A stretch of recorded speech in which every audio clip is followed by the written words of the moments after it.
अस्सलाम वालेकुम। क्या हाल है? ठीक ठाक। अस्सलाम वालेकुम ईसा, कैसे हो? क्या हुआ? ईसा कौन आया है? अस्सलाम वालेकुम, कौन आया है ईसा? कैसे हो? मम्मा है। अस्सलाम वालेकुम जी, welcome back to my YouTube channel lifestyle by Aamna. I hope आप सब ठीक ठाक हो। वैसे तो ये नॉर्मल रूटीन वीडियो होने वाली थी। मैं घर के काम कर रही थी तो मैंने सोचा कि कपड़े भी गंदे पड़े हुए हैं, पहले कपड़े धो लिए जाएं, फिर सफाई कर ली जाए, उसके बाद बाथरूम किचन सब चीज़ साफ़ करनी थी। आज मेरा ऑल क्लीनिंग डे था। उसके दरमियान में ही जब मैं ये काम कर रही थी, अम्मी का फ़ोन आता है, मैसेज आता है कि तुम्हारा भाई आज लैंड करेगा 3 बजे, 2:30 बजे ही मुझे मैसेज आता है। तो मैंने कहा आपने मुझे पहले क्यों नहीं बताया कि वो पाकिस्तान से आज ही आ रहा है, क्योंकि मेरे भाई ने भी बात नहीं की, मम्मा ने भी बात नहीं की, दोनों इतने मसरूफ़ थे और मैं भी इतनी मसरूफ़ थी कि उन्होंने बताया ही नहीं। आधे घंटे पहले मुझे पता चला।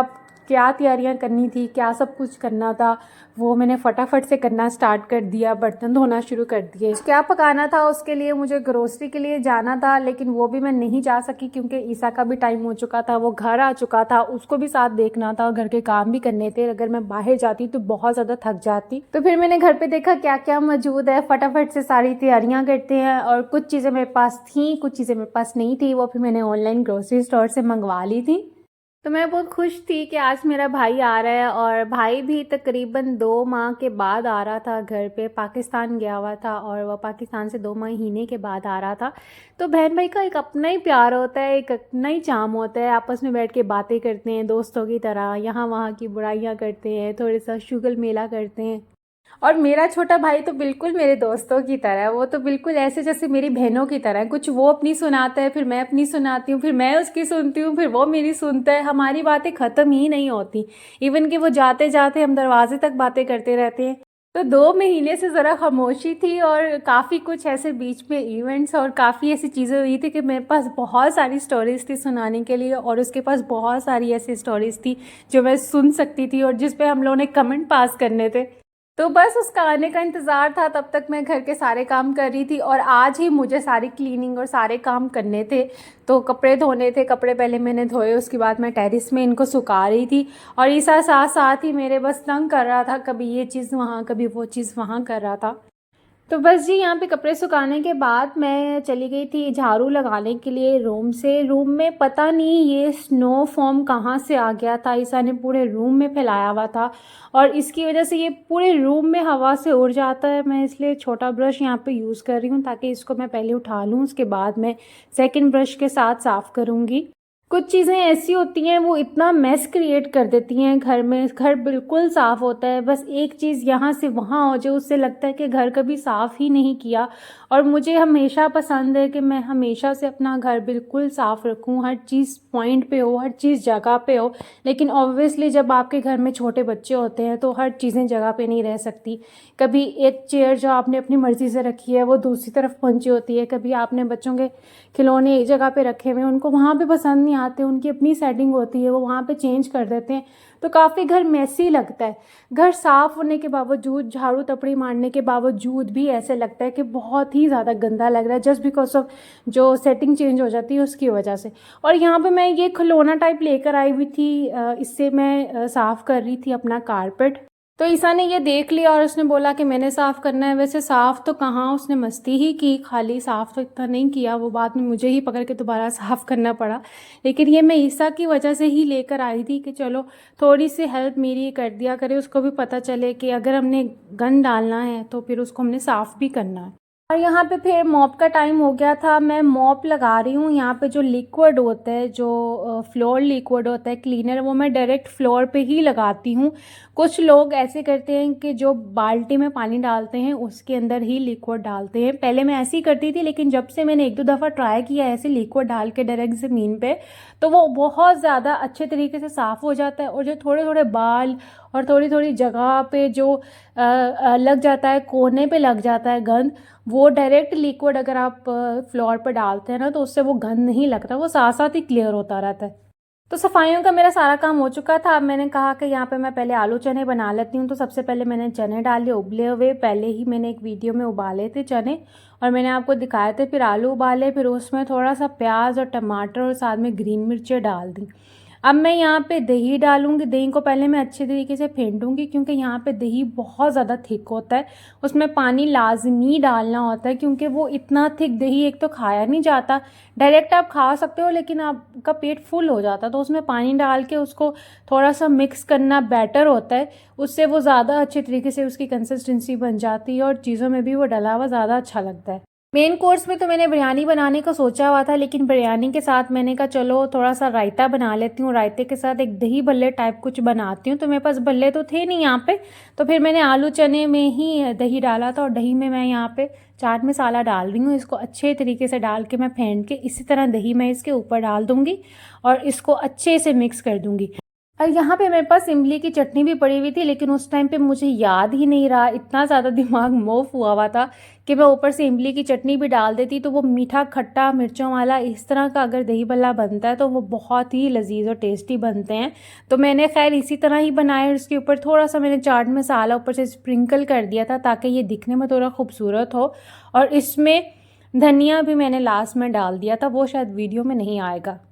तो यहाँ पे तकरीबन 4 साढ़े 4 का टाइम हो रहा था और मेरा छोटा भाई भी आने वाला था। तो मैंने कहा चलो फटाफट से चीज़ें बनाना स्टार्ट करते हैं। लेकिन अभी मैं बना ही रही थी कि बेल की आवाज़ हो जाती है। तो डेफ़िनेटली मैंने कहा इस टाइम तो यहाँ तो भाई होगा, यहाँ तो कोई ऑनलाइन ग्रोसरी वाला ही होगा जिससे मैंने चीज़ें मंगवाई थी। तो ऑब्वियसली फिर जब जाके मैंने देखा तो वो भाई ही था। तो बहुत खुशी हुई 2 महीने के बाद देख के, बहुत ज़्यादा खुशी हुई जब आपका कोई अपना आपके पास आता है, आपके घर आता है। तो आप इतने तहे दिल से खाना बनाते हैं, आप इतना ज़्यादा उसके आप चाहते हैं कि आप उसकी हर तरह से खिदमत कर सकें। आप उसको अच्छा अच्छा खिलाएं पिलाएं, मीठा खिलाएं, आप उसको मतलब पेट भर के उसका भेजें। और एंड तक आप पूछते ही रहते हैं कि मेरी अम्मी से मुझे आदत पड़ी है कि एंड तक मैं पूछती रहती हूँ कुछ चाहिए कुछ चाहिए, कुछ और खाना है कुछ और खाना है। क्योंकि हम चाहते हैं कि जो घर में मेहमान आता है ना वो बहुत खुश होके जाए। एटलीस्ट वो आपकी कहीं कहीं तीसरी जगह जाए तो वो आपकी ये तारीफ़ ज़रूर करे कि भाई वहाँ हम गए थे तो उन्होंने बहुत अच्छी मेज़बानी की। तो यहाँ पे मैंने आपको चिकन शामियाँ दिखाई थी। इसकी रेसिपी मेरे पास एक वीडियो में है जिसका लिंक ऊपर आ रहा होगा, अगर आपने देखना है तो आप देख लें, बहुत ही ईजी रेसिपी है। अब यहाँ पे मैं बनाने लगी हूँ बिरयानी। बिरयानी के लिए मैंने यहाँ पे मस्टर्ड ऑयल लिया है और यहाँ पे जैसे मेरी बातें ख़त्म ही नहीं हो रही है, एक चिकन मैंने डाला है ये देखने के लिए ऑयल गर्म हुआ है या नहीं। उस ठंडे ऑयल में ही मैंने थोड़ा सा चिकन डाल दिया था और मैं बातें करने लगी और फिर मैं यहाँ पे बाकी सारा चिकन डाल रही हूँ। सबसे पहले मैं बिरयानी के लिए चिकन भूनूंगी, उसके बाद चिकन निकाल के प्याज भूनूंगी और उसका मसाला बनाऊंगी। ये सारी रेसिपी आपने देखती जानी है। ये रेसिपी मेरी अपनी नहीं है, इसके पीछे भी एक स्टोरी है जो यहाँ पे मैं शेयर करना चाहती हूँ। आज से तकरीबन कोई 6 या 7 साल पहले की बात है। मैं यूनिवर्सिटी में जब पढ़ती थी और वहाँ पे मेरी एक बहुत अच्छी सहेली थी और वो आज भी मेरी बहुत अच्छी सहेली है। ये उसकी रेसिपी है। अगर वो सुन रही है या वो ये वीडियो देख रही होगी तो उसे पता चल जाएगा कि मैं उसका जिक्र कर रही हूँ। तो हमारी यूनिवर्सिटी का एक ट्रिप था और वो जाना था किसी मरी वाली साइड पे जाना था और वो सुबह सुबह जाना था हम लोगों ने। और वो मेरे घर रात को आई थी रहने के लिए कि हम सुबह सुबह उठ के इकट्ठे जाएंगे। तो जब वो रात को आई थी, अब एज अ मेज़बान जो मैं अब करती हूँ, जो मैंने बताया है कि जब मेहमान आते हैं तो मैं चाहती हूँ कि वो खुश होकर जाएँ, उनको इतना अच्छा खिलाऊँ पिलाऊँ, तरह तरह चीज़ें बना के खिलाऊँ। लेकिन शादी से पहले की मेरी ज़िंदगी कैसी थी कि मैंने किचन को कभी हाथ नहीं लगाया था। हाँ, वो बहुत अच्छा खाना बनाती थी तो मुझे करना ये चाहिए था कि मैं उसके लिए खाना बनाती, चीज़ें मंगवाती, खाना बनाती या फिर ऑनलाइन कुछ ऑर्डर कर लेती क्योंकि मुझे पकाना तो तब आता नहीं था। तो अब मैंने क्या किया, मैंने चीज़ें वगैरह मंगवाई बिरयानी की और मैंने उससे बोला कि ये लो बनाओ बिरयानी। तो वो भी बेचारी मान गई, उसने भी बिरयानी बनाना शुरू की। उसने अपने लिए, मेरे लिए, इवन के मेरे घर वालों के लिए भी बिरयानी बनाई, मतलब काफ़ी बिरयानी बनाई।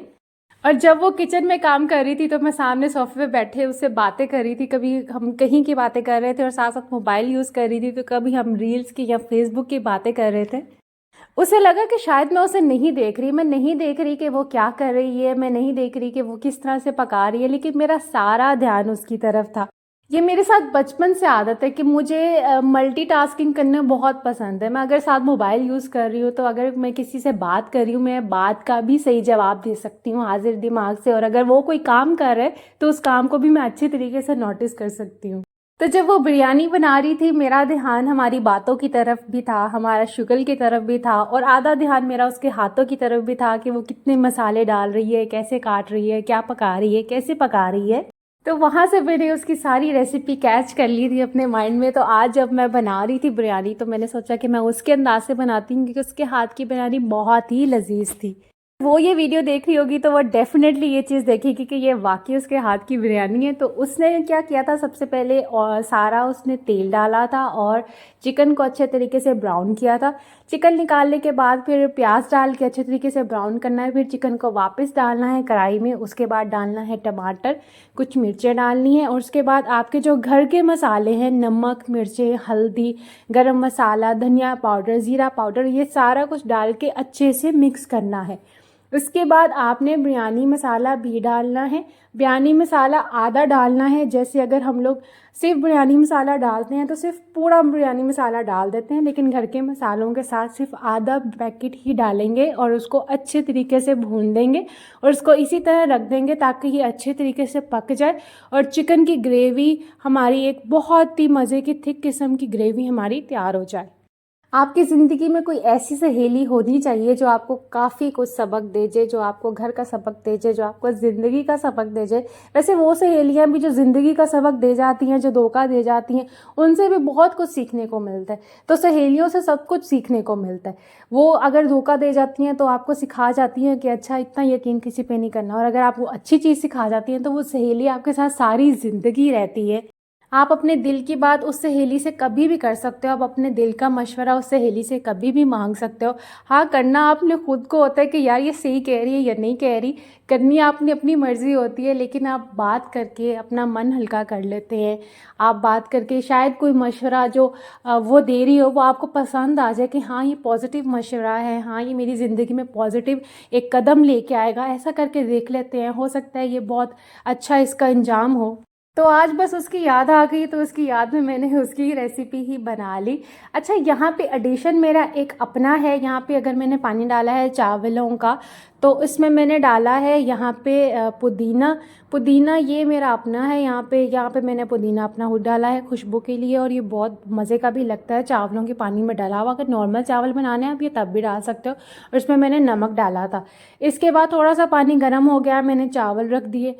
चावल मैं यहाँ पे बनने के लिए रख दिए हैं ढक्कन में डाल के। अब मैंने वो साइड पे कर दिए हैं देखने के लिए कि मेरा यहाँ पे चिकन का सालन तैयार हो गया है बिरयानी के लिए या नहीं। तो वो हो चुका था, उसको फिर से कर दिया मैंने साइड पे और चावलों को मैंने आगे रख दिया। अब ये भी है कि ऊपर ढक्कन डालते हैं तो वो सारा चावलों की भाप ढक्कन को उल्टा देती है, तो इसलिए फिर मैंने वो अलग करके रख दिया। फिर मुझे याद आया कि मैं शामिया भी साथ साथ बना लूँ, क्योंकि वहाँ पे बैठा हुआ था मेरा भाई और साथ साथ हम बातें कर रहे थे और वो वेट भी कर रहा था कि भाई अब तो भूख लग रही है। तो मैंने कहा साथ साथ फिर शामिया भी मैं यहाँ पर फ्राई कर लेती हूँ। तो एक अंडा मैंने लिया था, देसी अंडा मैंने यहाँ पर लिया, इसको अच्छे तरीके से फेंट दिया, और वही शामियाँ जो मैंने एयर फ्राई करके रखी थी और जो मैंने तवे पे थोड़ी थोड़ी हल्की हल्की फ्राई की थी, मैंने इसी तरह अंडे पे लगाई हैं। और अंडे के साथ इनको मैं दोबारा ऑलिव ऑयल के साथ फ्राई करूँगी दोनों साइड से। ये चिकन शामियाँ मैंने कैसे बनाई हैं, वैसे इसका लिंक मैंने आपको ऊपर दे दिया था और डिस्क्रिप्शन में भी मैं दे दूँगी इसका लिंक। एक वीडियो है उसके अंदर इसकी रेसिपी है, लेकिन ऐसे ज़ुबानी कलाम में बता देती हूँ, जितना चिकन लेना है उतनी दाल लेनी है और उसके अंदर सब कुछ डाल देना है। प्याज नहीं डालना, ग्रीन मिर्चें डालनी हैं जो साबित मिर्चें होती हैं, फिर नमक, मिर्चें, हल्दी, गरम मसाला और टेस्ट इन्हेंसर डाला था मैंने। टेस्ट इन्हेंसर मेरे पास एक पास्ता मसाले का था, वो पास्ता मसाले का इतना मज़े का इन्हेंसर था कि वो मैंने अलहदा से ही सेपरेट करके रख लिया एक बॉटल में डाल के। तो वही मैं इन चीज़ों में डाल लेती हूँ कि शामियाँ बनाने वाली हों या फिर कोई ऐसी सब्ज़ी हो जो खाई ना जाए, तो उसके अंदर फिर वो थोड़ा सा मसाला डल जाता है। अच्छा, ये तरीका मैंने एक रेस्टोरेंट में दुबई में देखा था कि उन्होंने नीचे सारे पत्ते रखे हुए थे प्लेट पे, धनिया के और पुदीना के, और ऊपर इस तरह से चीज़ें रखी हुई थी, चिकन वगैरह सब कुछ रखा हुआ था। मेरे पास तो शामियाँ थी तो ये डेकोरेशन बड़ी प्यारी लगती है, तो थोड़ी ग्रीनरी टाइप लगती है। तो मैंने उसी तरह नीचे पत्ते लगाए, ऊपर मैंने फिर शामियाँ रखी और फिर उसके अंदर मैंने लीमू रख दिया, क्योंकि अक्सर लीमू ऊपर छिड़क के शामियाँ खाने का बहुत मज़ा आता है। तो यहाँ पे मैंने एक बाउल लिया जो मैंने एक दिखाया था, मैं नेस्टो से लेके आई थी। यहाँ पे चिकन की बोटियाँ, पेरी पेरी चिकन, और जो मैंने बनाया था चिकन यहाँ पे मलाई बोटी वाला, वो मैंने संभाल के रख दिया था आधा, तो वो भी मेरे पास था। यहाँ पे मैंने वो भी एयर फ्राई कर लिया था। ये पेरी पेरी चिकन है और इसके साथ जो मलाई बोटी थी वो मैंने तवे पे ही फ्राई कर ली थी। तो वो भी मैंने इस तरह बाउल में सजा के रख ली। तो मेरे पास जितनी भी डिशेस ये हो सके बना सके, मेरी कोशिश थी कि मैं बना दूं। बस यहाँ पे मेरा मीठा रह गया था। वो मीठा एंड पे भाई की तरफ से ही आ गया था, क्योंकि मेरे लिए मुल्तान से उसने सोन हलवा मंगवाया था, तो मैंने वही मीठा साथ में थोड़ा सा गर्म करके दिया था। इसके नीचे भी मैंने यही किया था, पुदीना और धनिया जो भी था मेरे पास साबुत, उस तरह मैंने इसको सारा बिछा दिया और ऊपर से मैंने इस तरह से बोटियां रख दी। अब यहाँ पे हमारे चावल भी हो गए थे, सालन तो ऑलरेडी हो गया था, बिरयानी तैयार करनी थी। यहाँ पे मैंने चावल निकाल लिए थे क्योंकि मैंने बनानी थी यहाँ पे 2 लेयर्स। लेकिन फिर यहाँ पे चूँकि सालन कम था और ये थोड़ा सा जो मेरे पास देचका था वो बड़ा था, तो इसलिए मैंने नीचे ना थोड़े से चावल डाले, जबकि और डाल देती तो ऊपर सालन डाल के फिर ऊपर एक और लेयर लगा देती। अब मेरा माइंड था कि मैं इसकी 2 लेयर्स लगाऊंगी सालन की, पर सालन इतना था नहीं तो मैंने सिर्फ 1 लेयर ही लगाई। तो इसलिए पहले मैं हल्का हल्का डाल के देख रही थी कि ये पूरा आ जाएगा। फिर मैंने कहा चलो नहीं, सारा ही डाल लेते हैं, एक ही लेयर लगा देते हैं, वही बहुत है। मैंने चिकन का सारा सालन इस तरह से डाल लिया। ये बात ज़रूर याद रखनी कि अगर आप बिरयानी बना रहे हैं तो चिकन आपका 90-95% नहीं पका होना चाहिए दम से पहले, बल्कि 100% ही पका होना चाहिए। फिर वो खाने में बड़ा मज़ा आता है। चिकन बिल्कुल गला हो तो बिरयानी का फिर वही मज़ा है कि जो मतलब रेशा रेशा भी हो जाए देन तब भी ओके, बट वो कच्चा कच्चा चिकन फिर अच्छा नहीं लगता। तो इसके ऊपर फिर मैंने ग्रीन मिर्ची डाली दरमियान से काट के, और लेमन डाला, और फिर साथ में अदरक का छोटा छोटा मैंने पीस करके वो डाला। इसके ऊपर मैंने लेयर लगा दी चावलों की, जो कि ऑलरेडी जितने भी चावल थे वो सारे ही मैंने डाल दिए। तो नीचे चावल थोड़े कम थे, ऊपर थोड़े ज़्यादा थे। इससे ये भी फ़ायदा हो गया कि नीचे इतने चावल लगे भी नहीं थे, बल्कि बिल्कुल भी नहीं लगे थे, क्योंकि ऑलरेडी नॉन स्टिक का देचका था। फिर ऊपर मैंने कलर डाला, यहाँ पे येलो कलर मैंने पानी में नहीं मिक्स किया, यहाँ पे मैंने दूध में मिक्स किया है। और ये रही 5 मिनट के दम के बाद मेरी बिरयानी तैयार। सब चीज़ें मैं रख चुकी थी, बस बिरयानी रह चुकी थी। अब इसको मैं उल्टा के दिखाऊंगी और आप यकीन करेंगे इतनी चटपटी मज़ेदार किस्म की बिरयानी तैयार हुई थी, क्योंकि भाई भी कह रहा था और मेरे शौहर तो कह रहे थे ये तो ऐसा लग रहा है जैसे देग वाली बिरयानी है। तो ये बहुत मज़े की बिरयानी बनी थी। तो यहाँ पे तो मैं अपनी सहेली का बहुत शुक्रिया अदा करती हूँ कि उसने उस टाइम मेरे घर पे आके बिरयानी बनाई और वो मैंने कैच कर ली, और वो तब से मेरे दिमाग में थी कुछ 6-7 साल पहले से, और फिर वो मैंने आज बनाई। और अल्लाह का शुक्र है कि वो मेरे भाई को भी पसंद आई और शौहर को भी पसंद आई, मुझे खुद बहुत मज़े की लगी। वैसे अपनी तारीफ़ खुद होती नहीं है, लेकिन मैं कर लेती हूँ, क्योंकि जो सच है वो सच है। ये वाकई बहुत लजीज बनी थी, हर चीज़ बहुत अच्छी बनी थी। जितना मुझसे हो सका था फ़ौरन हर चीज़ करने का वो मैंने किया था। बाकी इंशाल्लाह एक दावत आ रही है, उस दावत की वीडियो भी मैं आपके साथ शेयर करूंगी। उस दावत में मैं हर चीज़ डिफरेंट ही बनाऊंगी और आपके साथ शेयर करूंगी। और यहाँ पे मैं एक बात बताऊंगी कि मैं कोई बहुत बड़ी शेफ़ नहीं हूँ, मैंने कोई मास्टर शेफ़ नहीं जीता हुआ, मैंने कोई अपनी रेसिपीज़ नहीं बनाई हुई निकाल के। लेकिन अल्हम्दुलिल्लाह बहुत अच्छा लजीज टेस्ट है मेरे हाथ में, और अच्छी चीज़ें बना लेती हूँ, और जो भी बनाती हूँ मैं आपके साथ शेयर करती हूँ। मेरा मकसद आप लोगों को सिखाने का नहीं है, हो सकता आप लोग मुझे ज़्यादा बेहतर सिखा सके। मेरा मकसद होता है कि जो मैं चीज़ बना रही हूँ, रोज़ाना व्लॉग कर रही हूँ, कुकिंग कर रही हूँ, वो मैं आप लोगों के साथ शेयर कर सकूँ। That's it. ये था खाना खाने के बाद का हाल, जो कि मुझे ही साफ़ करना था। तो रात को सोने से पहले मैं ये सब साफ़ करके सोई थी, फिर ही मुझे सुबह सुकून मिलना था। तो जी ठीक है, अल्लाह हाफिज़। अगर आपको मेरी वीडियो अच्छी लगी है then please subscribe my channel. अपना ख्याल रखिएगा।